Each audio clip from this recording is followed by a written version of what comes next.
primary state. We're live here at St. Anselm College for CNN's Town Hall with former President Donald Trump. I'm Caitlin Collins. Tonight, President Trump is here as he embarks on a campaign unlike any other in the history of U.S. presidential elections. He's the first former president in more than a century to seek a return to the White House, and he is currently leading the Republican field while also facing multiple criminal investigations and an indictment. Just yesterday, he was found liable for sexual abuse and defamation. No questions are off the table, and we agreed to no conditions. We're here to get voters the answers that they deserve. Our audience is made up of Republicans and undeclared voters who plan to take part in New Hampshire's Republican primary. They'll get the chance to question the former president directly. These voters and the issues that they care about the most will help decide if former President Trump will get a second chance to take on President Joe Biden. Please welcome the frontrunner for the Republican nomination, former President Donald Trump.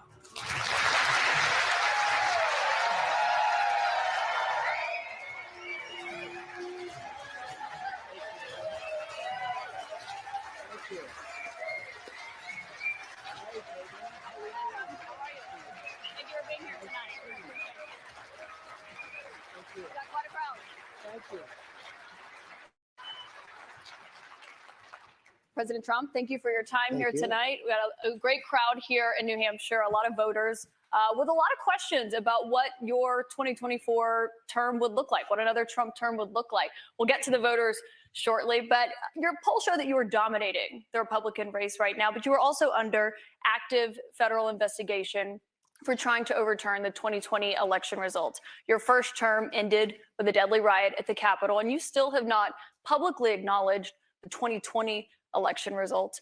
Why should Americans put you back in the White House? Because we did fantastically. We got 12 million more votes than we had in, as you know, in 2016. I actually say we did far better in that election. Got the most that anybody's ever gotten as a sitting president of the United States. I think that when you look at that result and when you look at what happened during that election, unless you're a very stupid person, you see what happens. A lot of the people in this audience, and maybe a couple that don't, but most people understand what happened. That was a rigged election, and it's a shame that we had to go through it. It's very bad for our country. All over the world, they looked at it, and they saw exactly what everyone else saw. You look, even if you just look recently with the 51 intelligence agents, that made a 16-point difference.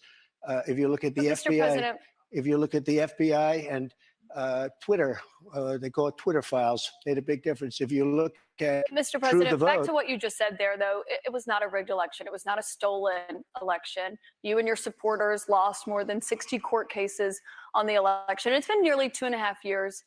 Can you publicly acknowledge that you did lose the 2020 election? Let me just go on. If you look at True the Vote, they found millions of votes on camera, on government cameras, where they were studying ballot boxes. So with all of that, I think it's a shame that what happened. I think it's a very sad thing for our country. I think it's a very sad thing, frankly, for the world, because if you look at what's gone to our country has gone to hell. Our borders are bad. Our military has been bad. You look at the taxes, you look at inflation, what's happened to inflation. It's just destroying our country. We've really become, in many ways, a third world country. And it's very sad what's happened in this administration. And it's something that will turn around on day one. We were energy independent. Now energy is at a level that we've never had to pay before. Nobody can afford to continue to pay what's happening with energy. But we were energy independent. We were getting out of Afghanistan with strength and with dignity. And instead we got out, we looked like fools, probably the most embarrassing moment in the history of our country. We have a lot of questions about the economy and foreign policy tonight, but what you just said there, Republican officials debunked those claims about fraudulent ballots. We want to give you a chance tonight. Who? Republican officials in Georgia and every single state. There is no, your own election officials, Mr. President. So we wanted to give you a chance. People were afraid to take on the issue.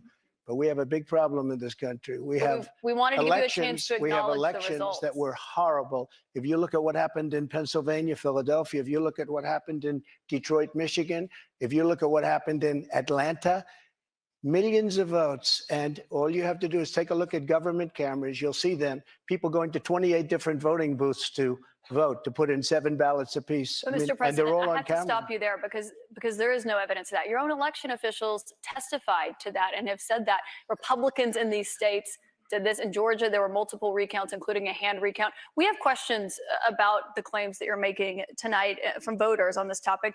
I want to bring in Scott Dustin from Concord. He works in insurance litigation. He's an undeclared voter. That's what they call independents here in New Hampshire, as you know. He did vote for you in 2020. Scott, what's your question for the president? Hi, President Trump. Welcome back to New Hampshire. Thank you.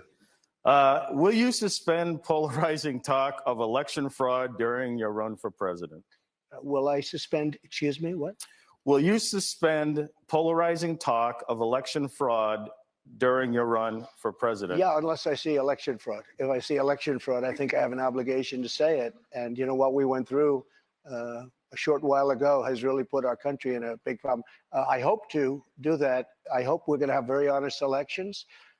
We should have voter ID. We should have one-day elections. We should have paper ballots instead of these mail-in votes. But the answer is yes, and I hope that it's going to be very straight up, because if it's going to be straight up, we're going to win the election. So you will suspend talk, to his question, about the 2020 election on the campaign trail? I guess we're going to just win. We're at a point now, we're getting so close. Let's just win it again and straighten out our country. One other question on this.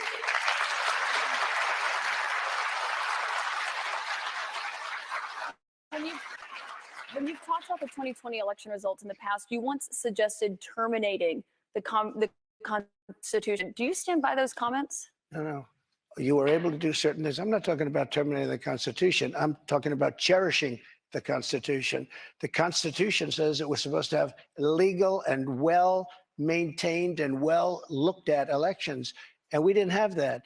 I cherish our Constitution, but we have to live up to the Constitution. We weren't living up to the Constitution. I was just saying there's no evidence of that election fraud. You did once tweet. You're supposed to say that, but I'm glad you say that. But look, that was a horrible election. That was a horrible election. And unless somebody's very stupid, and I know you very well, you're not stupid at all, but you perhaps are given an agenda, or you have an agenda. Look, we have to have honest elections in our country. We have open borders.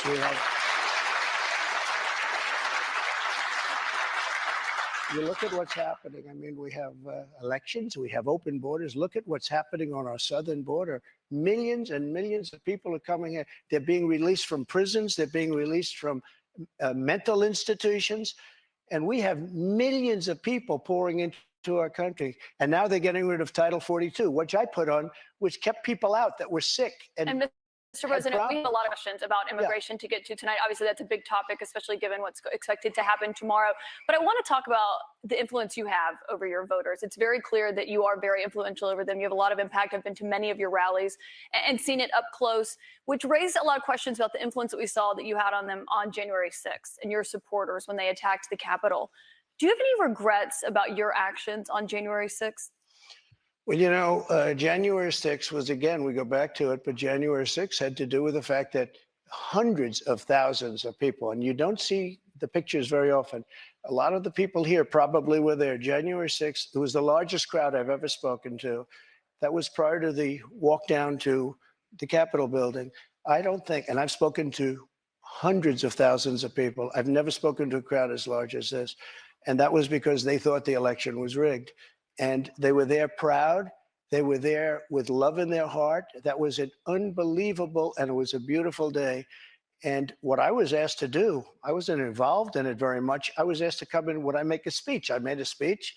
I said, walk peacefully and patriotically, you know, many different things. In fact, I brought a list of things. I don't want to bore the audience, but we can go sentence after sentence after sentence of things I said and things I put out. One of the big problems was that Nancy Pelosi, Crazy Nancy, as I affectionately call her, Crazy Nancy Pelosi and the mayor of Washington were in charge, as you know, of security. And they did not do their job. They're not in charge of the National Guard. You're in charge of the National Guard. Well, I offered them National Guard. I said, we'll give you soldiers, we'll give you National Guard, we'll give you whatever you want.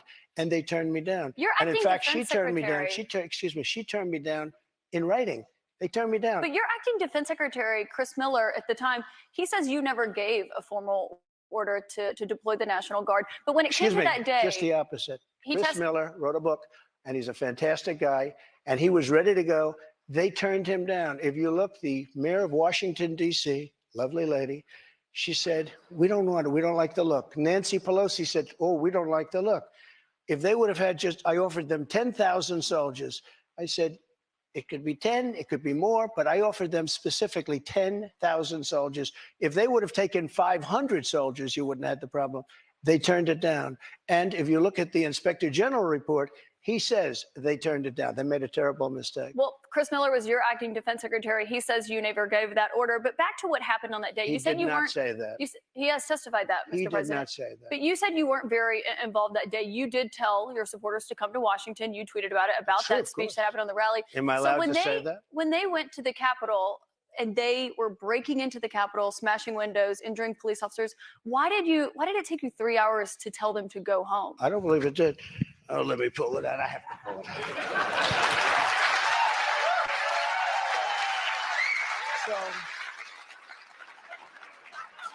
So if you look at on January 5th, the day before, I said, please support our Capitol Police and law enforcement. They are truly on the side of our country. Stay peaceful. Stay peaceful. This was the day before, and this was in the form of Twitter. Now I use Truth Social. I think it's far superior, okay? I hope everybody's on Truth.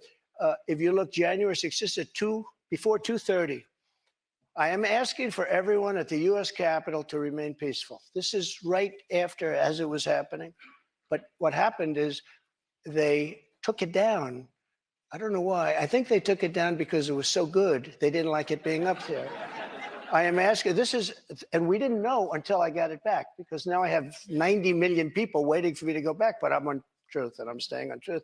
Listen, I am asking for everyone at the U.S. Capitol to remain peaceful. No violation. We want no violation. We want no violence. Remember, we are the party of law and order. Respect the law and our great men and women in blue. Thank you. That was at 2:30. That was very early. Mr. President, I looked at the same timeline that you did. No, but you didn't report that. You know why? Because it was taken down. We did report it. I was reporting that day. It was taken down and it wasn't. But when it was clear to you that they were not being peaceful, you saw them rushing the Capitol, breaking windows. They were hitting officers with flagpoles, tasing them, beating them up.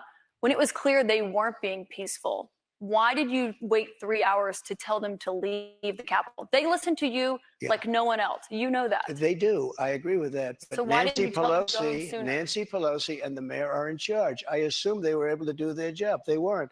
But Pelosi's not in charge of Capitol And if you security. remember, I made a video right outside the Oval Office in the Rose Garden.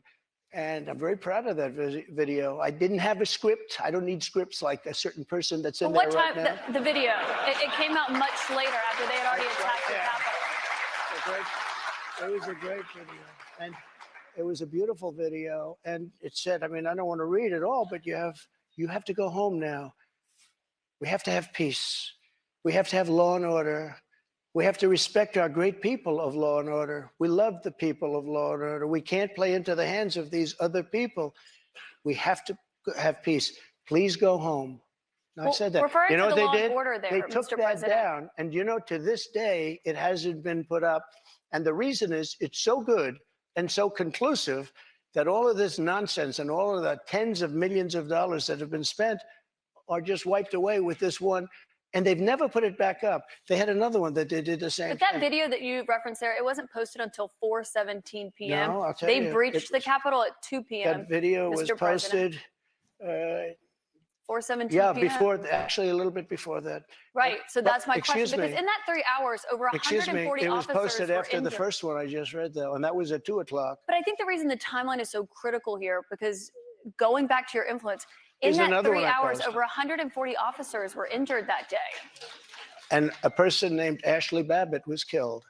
Yes. You know what? She was killed, and she shouldn't have been killed. And that thug that killed her, there was no reason to shoot her. At blank range, cold blank range, they shot her. And she was a good person. She was a patriot.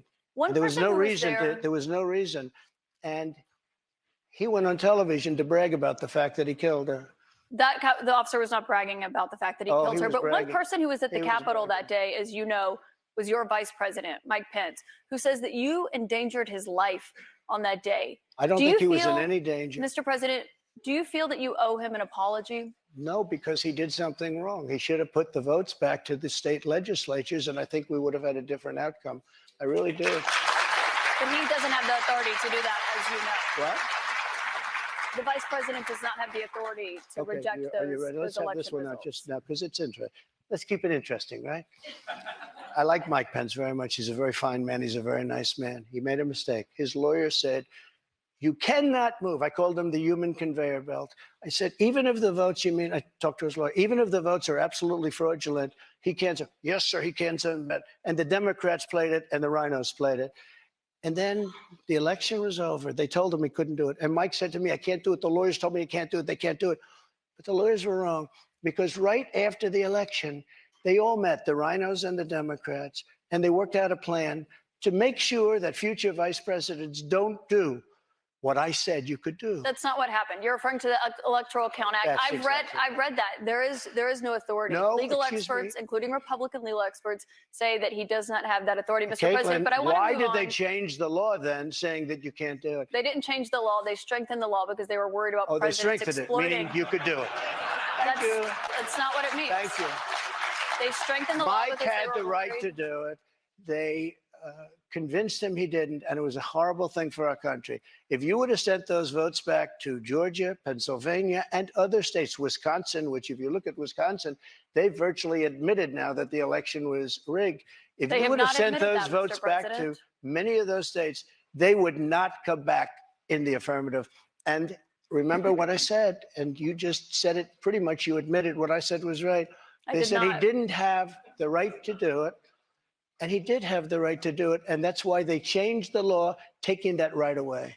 I should note that your campaign paid for a recount that happened in Wisconsin. It actually had more votes for President Biden by the end of it. But I want to move on to Wayne Byer. He's a retired attorney from North Conway. So many illegal votes were cast in Wisconsin. And if you look in Milwaukee, Wisconsin, they had so many illegal votes, they didn't even know what to do with them. You're absolutely wrong. Mr. President, there weren't any fraudulent votes in Wisconsin. I do want to get to the audience, though. We have questions for you from the audience. Wayne Byer is a retired attorney from North Conway. He has previously served in Republican administrations. He volunteered for the Republican Party in the 2022 midterms. He voted for you in 2020. What's your question for the president, Wayne? Thank you for coming, Mr. President. Thank you, Wayne. My question to you is, will you pardon the January 6th rioters who were convicted of federal offenses? I am inclined to pardon many of them. I can't say for every single one because a couple of them probably they got out of control. But, you know, when you look at Antifa, what they've done to Portland, and if you look at Antifa, look to so many other places. Look at what it did to Seattle and BLM. Many people were killed. These people, I'm not trying to justify anything. But you have two standards of justice in this country. And what they've done, and I love that question, because what they've done to so many people is nothing. And then what they've done to these people, they've persecuted these people. And yeah, my answer is I am most likely, if I get in, I will most likely, I would say it will be a large portion of them. You know, they did a very, and it'll be very early on. And they're living in hell right now. So when it comes to pardons, they're living in hell. And they're policemen, and they're firemen, and they're soldiers, and they're carpenters and electricians, and they're great people. Many of them are just great people. Mr. President, one of the people who was convicted was a former policeman, but he was convicted of attacking a police officer, I should note. But when you said you are considering pardoning a large portion of those charged with crimes on January 6th, does that include the 4 Proud Boys members who were charged and convicted of seditious conspiracy? I don't know. I'd have to look at their case, but I will say in Washington, D.C., you cannot get a fair trial. You cannot. Just like in New York City, you can't get a fair trial either. Speaking of New York, I want to ask you about a significant verdict that was reached yesterday. I know this is something you want to weigh in on as well. A Manhattan jury found that you sexually abused the writer E. Jean Carroll and defamed her. You've denied this. But what do you say to voters who say it disqualifies you from being president? Well, there aren't too many of them because my poll numbers just came out. They went up. Okay. I think I'm the only person in history who had a charge like that. And usually you leave office, you say, I'm sorry, but I'm going to back home. I'm back home to my family and everything. I'm going to be resigned. My poll numbers went up, and they went up with the other fake charge too. Because what's happening is they're doing this for election interference. This woman, I don't know her. I never met her. I have no idea who she is. I had a picture taken years ago with her and her husband, nice guy, John Johnson. He was a newscaster, very nice man. She called him an ape. Happens to be African American. Called him an ape. The judge wouldn't allow us to put that in. Her dog or her cat was named Vagina. The judge wouldn't allow to put that in. All of these things.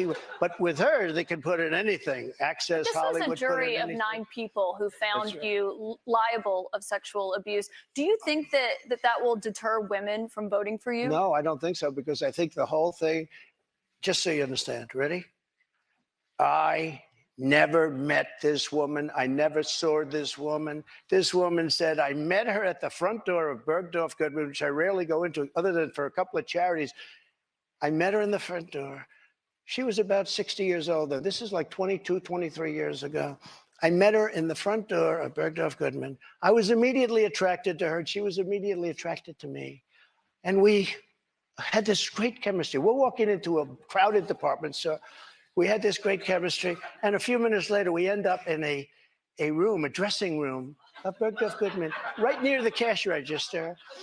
And then she found out there were locks on the door. So she said, I found one that was open. She found one. She learned this at trial. She found one that was open.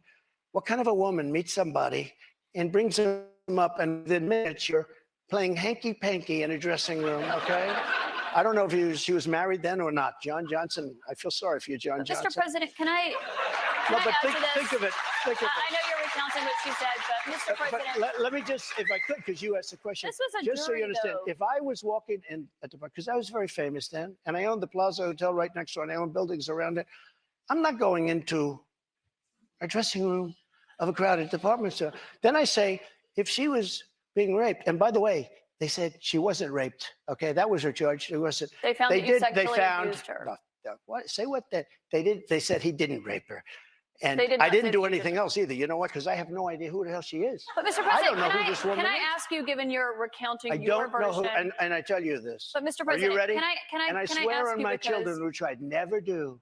I have no idea who this woman. This is a fake story, made up story. We had a horrible Clinton-appointed judge. He was horrible. He allowed her to put everything in.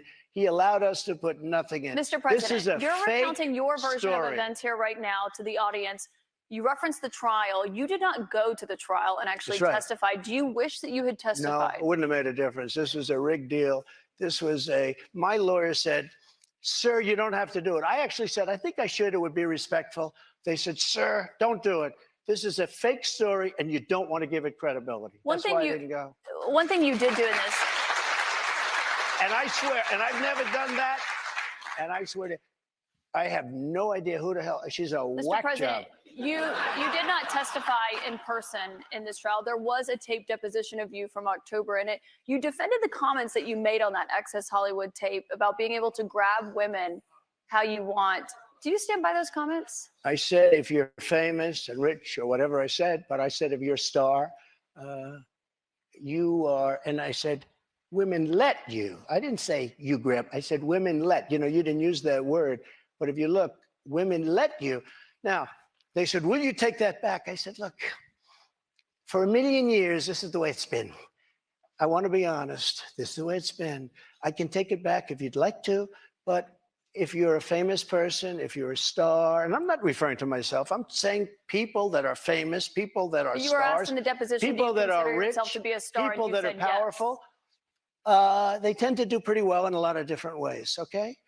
And you would like me to take that back? I can't take it back because it happens to be true. I said it's been true for 1,000,000 years, approximately 1,000,000 years, perhaps a little bit longer than that. So you stand by those comments? Well, I don't want to lie. Mr. President, we have a lot of here's what questions. she wants Mr. me to say. President, let's A get to rich the and audience famous questions person tonight. has no advantage over anyone else. Well, you do have an advantage. And I say unfortunately, but that's the way it is. You said fortunately or unfortunately. Well, but Mr. fortunately or President, we have a lot unfortunately of for audience her. questions to get to tonight. I want to go back to the audience. We've got Danielle Rieger. She works as an oral surgery assistant. She's a Republican activist from Derry. She was a New Hampshire delegate for you in 2020. What's your question? Hi, thank you so much for coming to New Hampshire to answer our questions. My question is regarding the economy. Over the past 2 years, we have seen the prices for everything skyrocket, from food to gas to utilities and insurance costs, many people's bills are up several $100s a month, including mine. If elected president again, what is the first thing you would do to help bring down the cost to make things more affordable? Drill, baby, drill. You know what that was. So we were energy independent. We were soon going to be energy dominant. And nobody had ever done what I did. We got oil down to $1.87. Actually, it fell lower than that in some cases. We had to save the oil companies. The price was getting so. We were doing incredibly. We had the greatest economy in the history of our country, probably the greatest economy in the history of the world. We were energy independent, soon to be energy dominant. We were going to be bigger than Russia and Saudi Arabia put together ×2. We have more liquid gold under our feet than any other nation, And these stupid fools ended it. And energy went from $1.87 and even lower for gasoline, for a car. They went from $1.87 to $5, $6, $7, $8, and even $9. And your electricity bills went through the roof, your heating bills went through the roof. And that's what started inflation. And it hasn't stopped because people are paying now for bacon and for eggs and for the 2 and 3 times what it was just a little while ago. We created the greatest economy in history. A big part of that economy was got you the biggest tax cuts in the history of our country, bigger than the Reagan cuts, bigger than any. And also, Caitlin, also, as you know, we got the biggest regulation and regulatory cuts.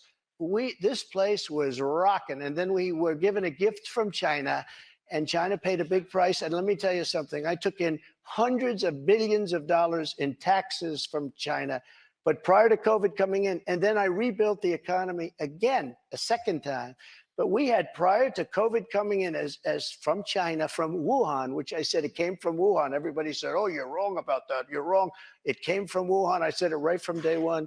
So we had the greatest economy in the world. Here's the story. They made energy so high, and energy is all invasive. It is massive as an industry and as a cost. It lifted everything. If you made donuts, no matter what you did, and we had inflation, the likes of which I guess we haven't had, they said, for 52 years, but I think more than that. We had no inflation. We had the lowest energy prices we've had in decades. This country was rocking and rolling. And by the way, we had the most secure border in the history of our country. Mr. President, we have more questions on the economy. I want to make sure we get to all of those. As you know, the U.S. right now could be just 3 weeks away from defaulting on its debt. That could mean millions of jobs lost, people not getting their Social Security payments. People believe it would put the U.S. economy into a recession. On that topic, I want to bring in Marta Cervella, a student here at St. Anselm. She is an undeclared voter who did not vote in 2020. Marta, what's your question? Hi, Mr. President. Hi, thank you. So my question is, what do you think about the United States' current debt situation, and how can we move forward? Such an important question. So we're at $33 trillion, a number that nobody ever thought possible.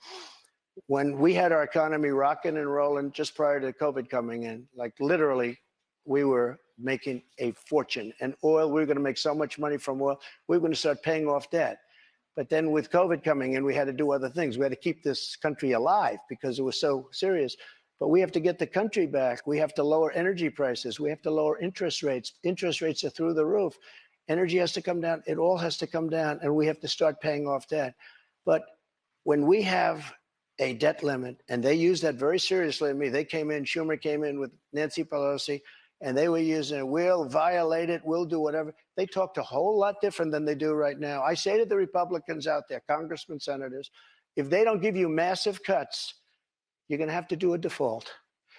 And I don't believe they're going to do a default because I think the Democrats will absolutely cave because you don't want to have that happen. But it's better than what we're doing right now because we're spending money like drunken sailors. So just to be clear, Mr. President, you think the U.S. should default if the White House does not agree to the spending cuts Republicans are demanding? You might as well do it now because you'll do it later. Because we have to save this country. Our country is dying. Our country is being destroyed by stupid people, by very stupid people. You once said that using the debt ceiling as a negotiating wedge just could not happen. You said that when you were in the Oval Office. That's when I was president. So why is it different now that you're out of office? Because now I'm not president.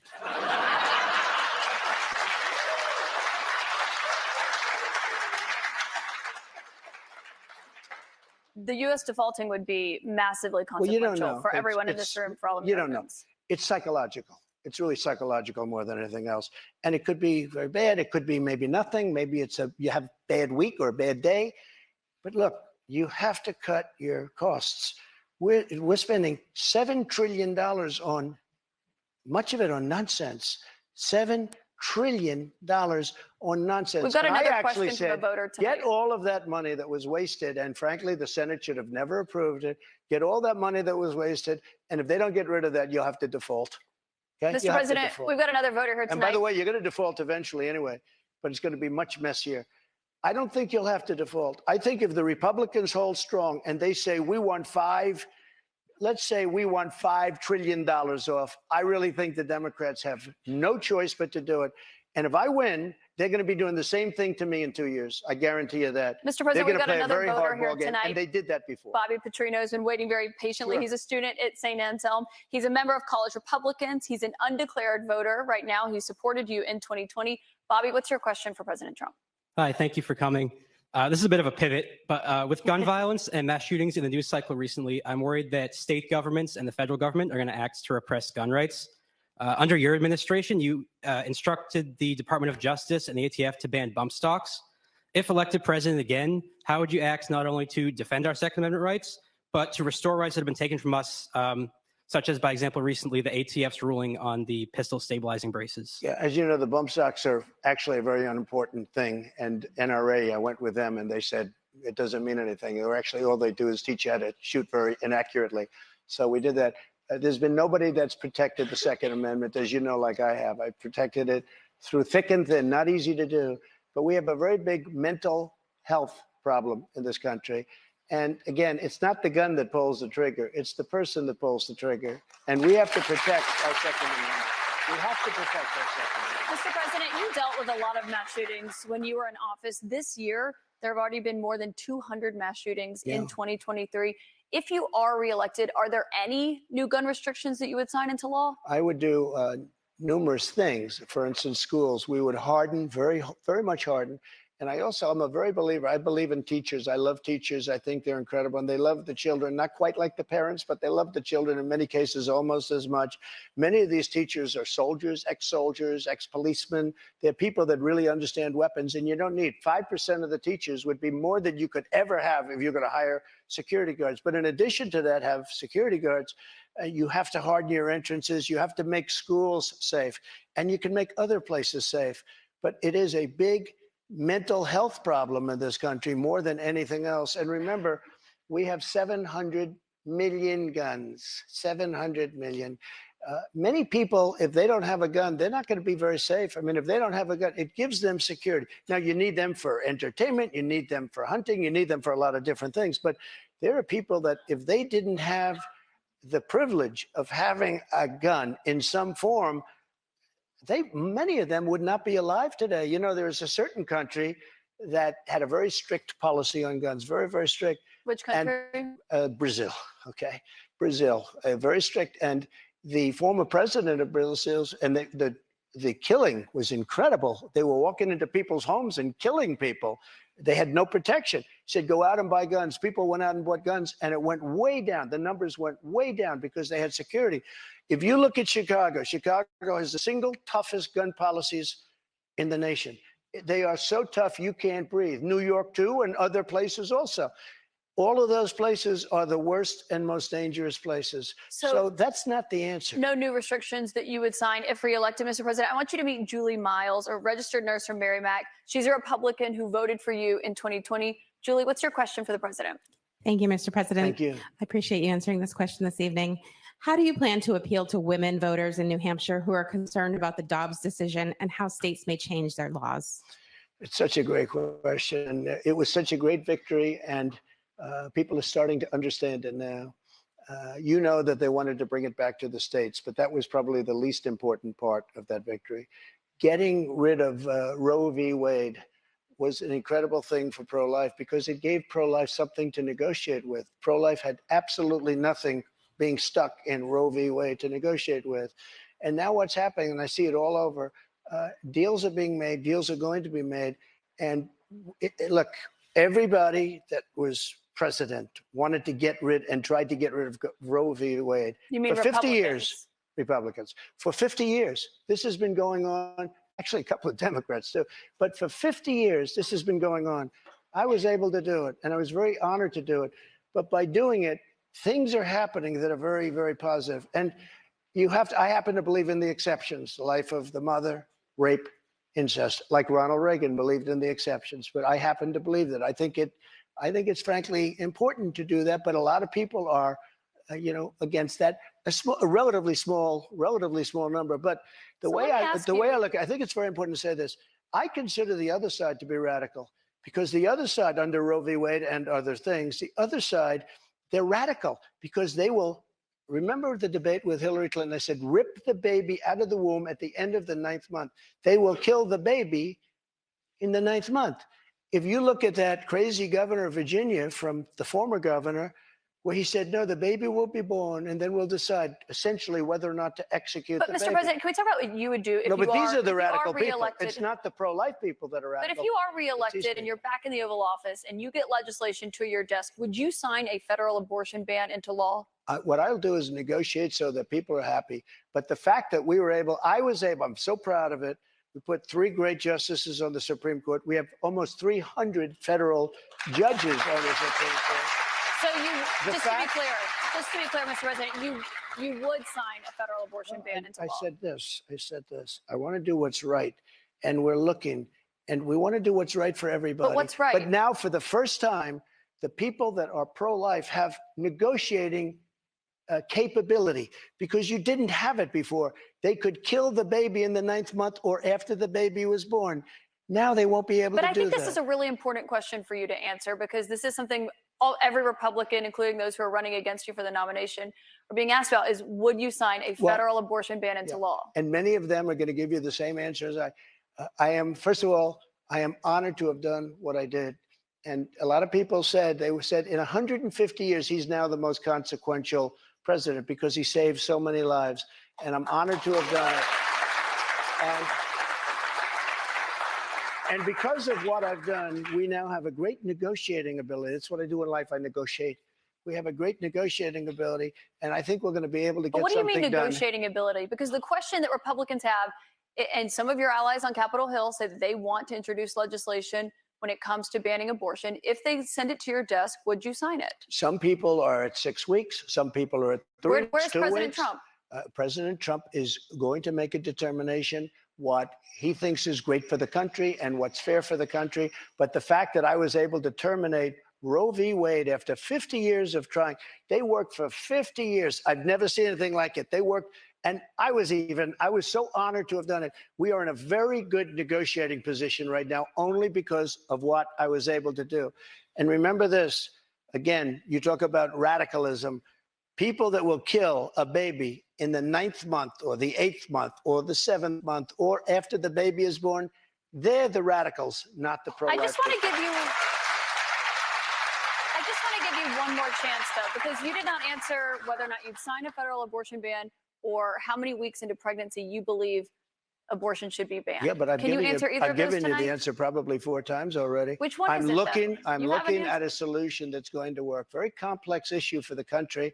You have people on both sides of an issue, but we are now in a very strong position. Pro-life people are in a strong position to make a deal that's going to be good and going to be satisfactory for them. If you weren't able to get rid of, you wouldn't even be having a discussion. If you weren't able to get rid of Roe v. Wade, which put pro-life in a dead position, a horrible position. They could kill the baby at any time they wanted to, but we did something that nobody thought was doable. And other Republican presidents, and others, by the way, they wanted to get it out. They also wanted to bring it back to the states, but bringing it back to the states is a less important issue than the issue that we just talked about. But that's why it's the question about a federal abortion ban. You did not say yes or no to that. You did not say how many weeks. It depends what the deal is. Lindsey Graham's you did not say a how good many man. weeks. He's got an idea, and a lot of other people have an idea. And I look at all the different ideas, and a lot of people will be curious what your idea is on decision. that. President Trump, we've got more questions to come for you tonight. We'll be right back in just a moment.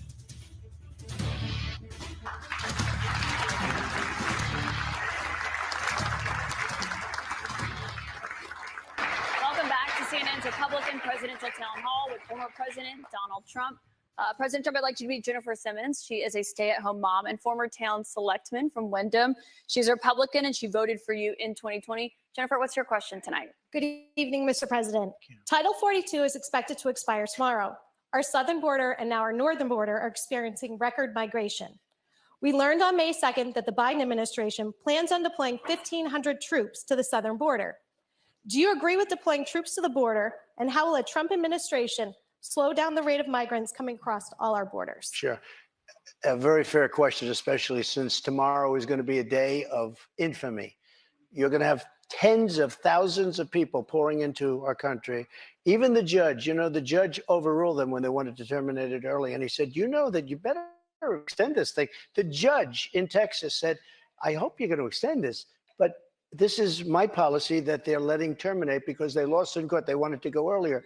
You're going to have millions of people pouring into our country right now at a level that nobody's ever seen before. These people are sick. Anybody that wants this to happen to our country, they're destroying our country, and this should not be allowed to happen. How they're not going to do a version of Title 42 or my Title 42, which was tough. If people are sick and have infectious diseases and lots of other problems, we don't want them being into our country. We have enough problems right now. We have problems like we've never had in the history of our country. But Mr. President, our country is being destroyed. The reason it's ending is because the health policy, the COVID era pandemic emergency is coming to an end. That's what Title 42 was. You put it in place because of COVID. True, but when it comes to big questions about what your immigration policy will, if you are reelected, some of your Republican rivals have criticized you for not fulfilling the promises that you made on the campaign trail, like finishing the border wall. So how did voters know that you would get those done if you're reelected? I did finish the wall.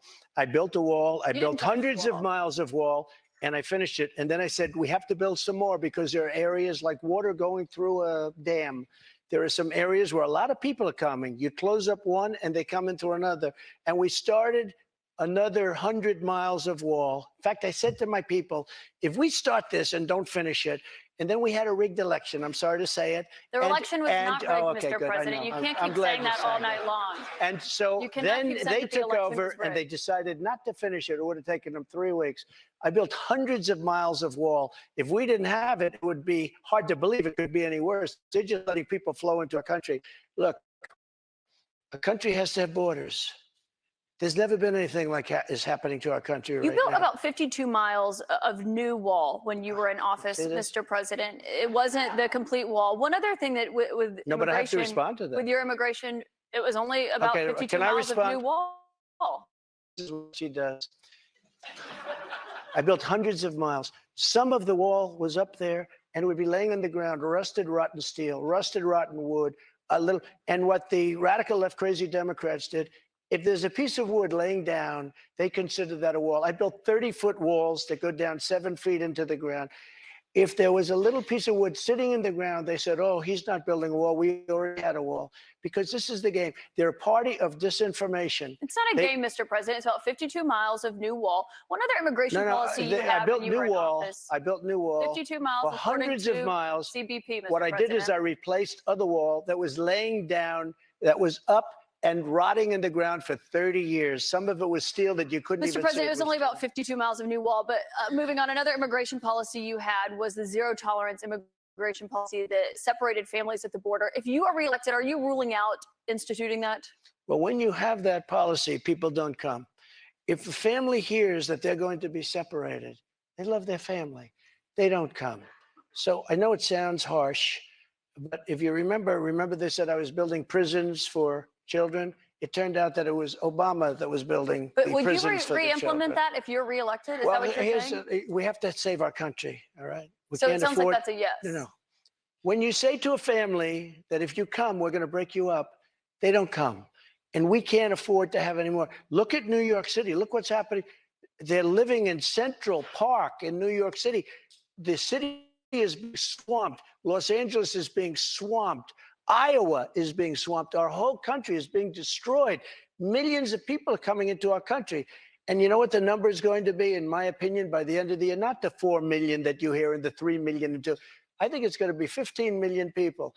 And in these people, they have no idea where they come from. They come from 129 different countries so far. 120, not just the four that we talked about. Just to put a button on that, it sounds like what you're saying is that you're not ruling out re-implementing that immigration policy. I want to get to another voter. Caitlin Boissonneau is a student here at St. Anselm College. She's a Republican. This will be the first election that she has voted in. What's your question for the president, Caitlin? Hello, President Trump. Hi. Thank you so much for coming. Thank you. The current administration has made it clear that we should continue to provide military equipment to Ukraine so that they can defend themselves. Do you support this decision? And how would you deal with the increasing threat posed by Vladimir Putin? First of all, thank you very much. It's really nice.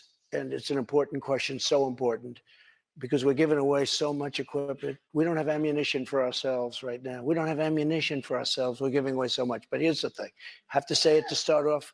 No longer matters. If I were president, this would have never happened. And even the Democrats admit that. Putin knew it would have never happened. And his pipeline would have never happened. A lot of things would have never happened. But this would never have happened. And all those dead people, both Russian and Ukrainian, they wouldn't be dead today. And all those cities that are blown up and disintegrated right to the ground, that wouldn't have happened. Okay, now, here's the problem. We've given so far $171 billion. They've given, meaning European Union, which is approximately the same size altogether as our economy. They've given about 20. So we're at 170, let's say, and they're at 20. You don't have to know too much about history to realize, or geography, to realize that they're a little bit more affected than we are, okay? So they've got to put up a lot more money because they're taking advantage of us like every other country did. That's why I ended NAFTA and replaced it with the USMCA, Mexico, But on Canada. this issue, Mr. President, I should know, I don't know any Democrats who have said they don't believe Putin would have been invaded if you were president. But her question is, would you continue to give Ukraine money and weapons if you're elected? What's the answer? I have a very good relationship with President Zelensky because, as you know, he backed me up with the phony impeachment hoax #1 when he said the president didn't do anything wrong. So that was I happen when you to asked like. him for an investigation. So I happen to like. Yeah, that's right. weapons. And I was totally exonerated, by the way. Just a waste of time and money. You were impeached over that. You were impeached over that. But let's stay on topic here, Mr. President, because the question is, would you give Ukraine weapons I was and funding? impeached by a crazy woman named Nancy Pelosi. But the question here is, would you give Ukraine weapons and funding if you were elected? I would sit down. Let me just put it a nicer way.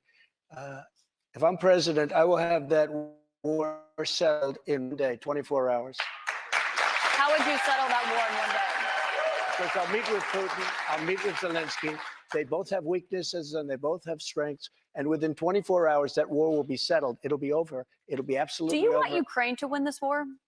I don't think in terms of winning and losing. I think in terms of getting it settled so we stop killing all these people and breaking down this country. Now, what do you? Can I just follow up on that? You said you don't think in terms of winning and losing. Mr. President, can I just follow up on that because that's a really important statement let me that you just just follow made up. there. Can you say if you want Ukraine or Russia to win this war? I want everybody to stop dying. They're dying, Russians and Ukrainians. I want them to stop dying. And I'll have that done. I'll have that done in 24 hours. I'll have it done. You need the power of the presidency to do it. But you won't say that you want Ukraine to win. You know what I'll say? I'll say this. I want Europe to put up more money because they're in for 20 billion. We're in for 170, and they should be. And they should equalize. They have plenty of money. They should equalize. I got with NATO. But when I sat down, I got them to put up hundreds of billions of dollars that they weren't paying under Obama and Bush and all of these other presidents. That's why they're able to help them fight the war because of the money I got. But I want Europe. What's happening in Ukraine, excuse me, I want Europe to put up more money because they're laughing at us. They think we're a bunch of jerks. We're spending $170 billion for faraway land, and they're right next door to that land, and they're in for 20. I don't think so. When it comes to what's happening there, when you were in office, you said that you respected President Putin. Do you still respect him today? He made a tremendous mistake. He was a smart guy, you know. I remember I said he was smart, she was smart. He said President Xi of China, right, is smart. Okay, 1.5 billion people. He's the ruler of 1.5 billion people. I said, yeah, he's a smart guy. How dare he say he's smart? Of course he's smart. They want you to say he's a stupid person. Okay, he's not a stupid person. He's very smart. He's very cunning. And Putin made a bad mistake, in my opinion. What was his It would have, mistake? his mistake was going in. He would have never gone in if I was president. We used to talk about it, too. Do you believe he is a war criminal? What? Do you believe that Putin is a war criminal? He's responsible for the deaths of thousands Well, of I think Ukrainian this. men I and think women it's and something civilian that children. should not be discussed now. It should be discussed later, because right now we have to get a war. If you say he's a war criminal, it's going to be a lot tougher to make a deal to get this thing stopped. Because if he's going to be a war criminal where people are going to go and grab him and execute him, he's going to fight a lot harder than he's fighting, you know, under the other circumstance. That's something to be discussed at a later date. But isn't it Right now, important we to want call to it get what that it war is? settled.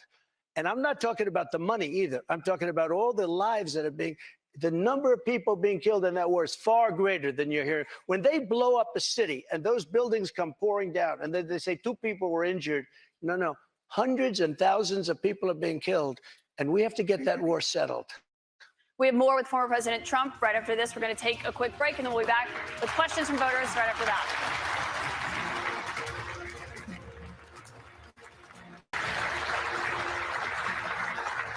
Welcome back to CNN's Republican Presidential Town Hall with former President Trump.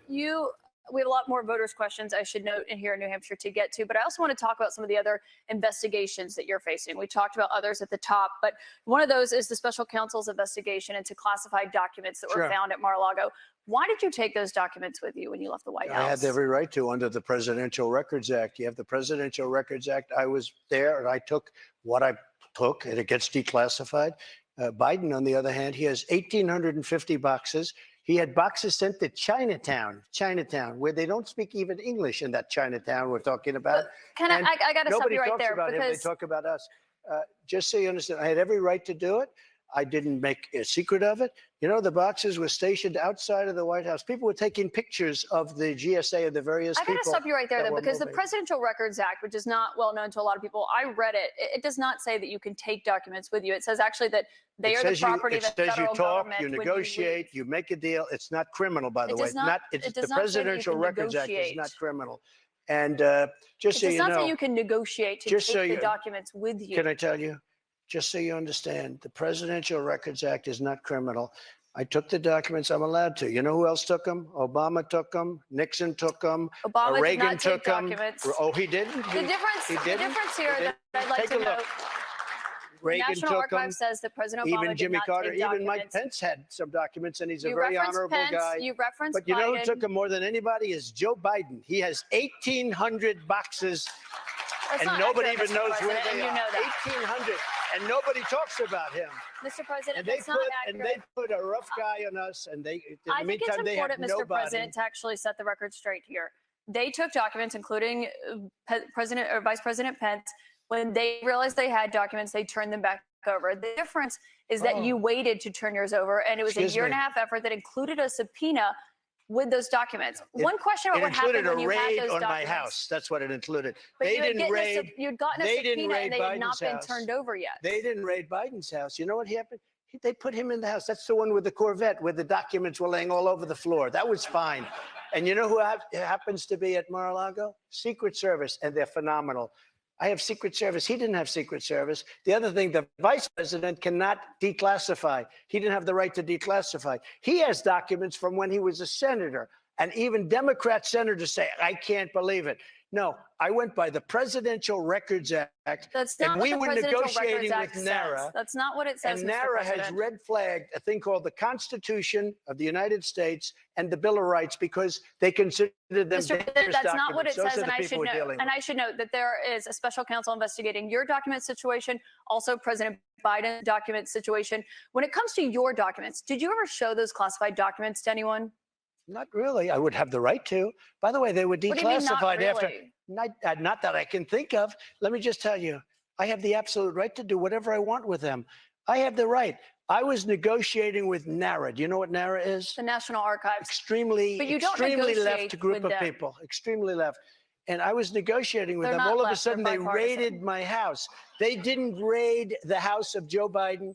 They didn't raid Obama. But Joe Biden didn't ignore a subpoena to get those documents back like you did. And so took that's the question. 1,850 boxes. But that's the question that investigators have, I think, is why you held on to those documents when you knew the federal government was seeking them and then had given you a subpoena to return Are you them? ready? Are you ready? Can I talk? Yeah, what's You the mind? answer? Do you mind?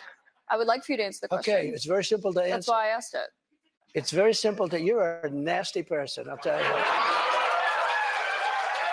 Can you answer why you held on to the documents? I was negotiating, and we were talking to NARA, that's Washington, to bring whatever they want. They can have whatever they want.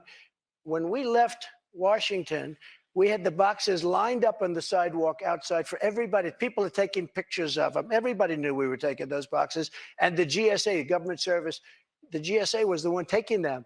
They brought them down to Mar-a-Lago. We were negotiating with NARA. All of a sudden, they raid our house. When Biden had his documents, he won't give back the 1,850 boxes.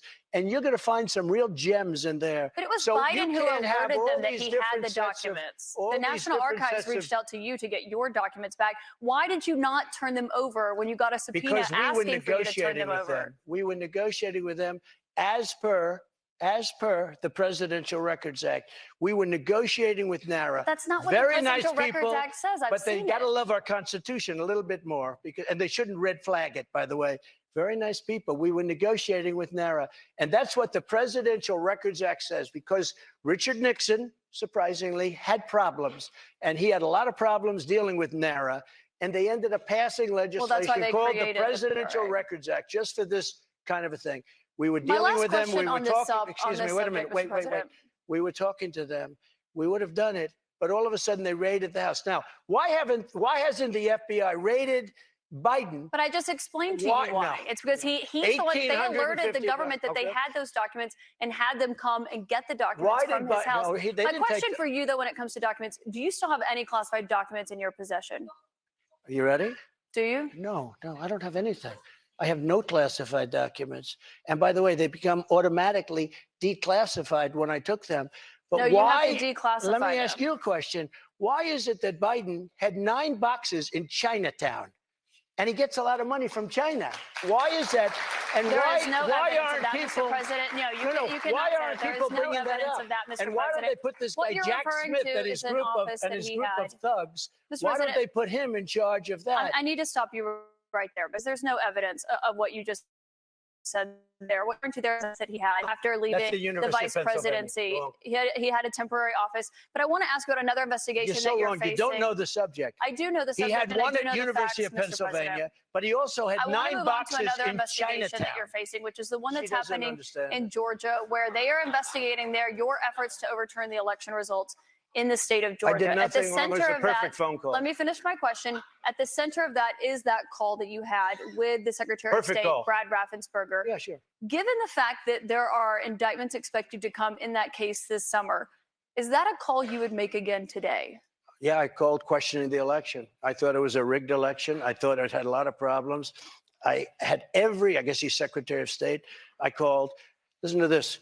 There are like 7 lawyers on the call, many of them from there. We're having a call. We're having a normal call.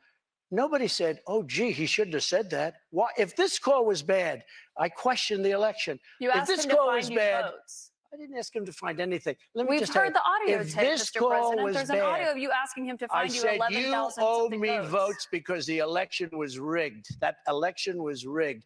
And if this call was bad, why didn't him and his lawyers hang up? How dare you say that? This was a perfect Well, they were phone clearly call. concerned enough. They recorded the call, and I should note that, of This course, was a call that was made to question the results of election. And when we can't make a call to question election results, then this country ought to just forget about it. you weren't just questioning the election results. I was you were questioning asking the him election. to find you votes. And I should note that there is no evidence of fraud. There is no rigged election in the state of Georgia. I want to go back to the audience, Mr. President, because those are false claims you're making about what happened in Georgia. Jordan Tullenberger is here. He's an undeclared voter from Hollis. He voted for you in 2020. Jordan, what is your question for President Trump tonight? Thank you, Mr. Trump. Thank you very much. I'm 26. I'm a veteran. I help manage a private aviation company. You want a job? I'd love one. Yeah. I'm looking for somebody very good.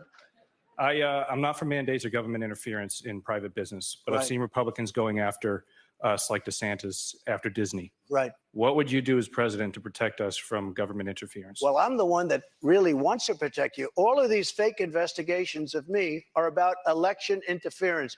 They think because I'm leading Biden by 11 points, 7 points, 9 points, I'm leading DeSanctimonious by a lot, by 40 points or 45 points. I think he ought to just relax and take it easy and think about the future, because right now his future is not looking so good.